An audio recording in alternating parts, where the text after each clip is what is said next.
शिवसेना उपमहानगर प्रमुख निवृत्ती अण्णा इंगोले यांचा वाढदिवस साधेपणाने साजरा करण्यात आला. शिवसेनेचे उपमहानगर प्रमुख निवृत्ती अण्णा इंगोले हे आपल्या सामाजिक कार्याने सर्वसामान्य तळागाळातील प्रश्न गेल्या अनेक वर्षांपासून सोडवत आहेत. ज्यांनी कोरोना काळामध्ये स्वखर्चाने किराणा वाटप, भाजीपाला वाटप व तसेच जीवनावश्यक वस्तूंचे देखील वाटप मोफत करण्यात आले होते.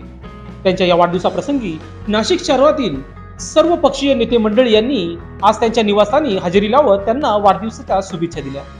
दरम्यान या प्रसंगी शिवसेना उपमहानगर प्रमुख निवृत्ती इंगोले यांनी सर्वांचे आभार मानले आहेत. दरम्यान या वाढदिवसाप्रसंगी सातपूर शिवसेना समितीचे माजी अध्यक्ष सचिन गांगुडे, किशोर निक्कम, देवा जाधव, दीपक वाकचौरे, भारत निगळ, महेश आहिरे, हर्षल आहिरे, नंदन सोनवणे आदी मान्यवर उपस्थित होते. आज आपल्या सर्वांचे लाडके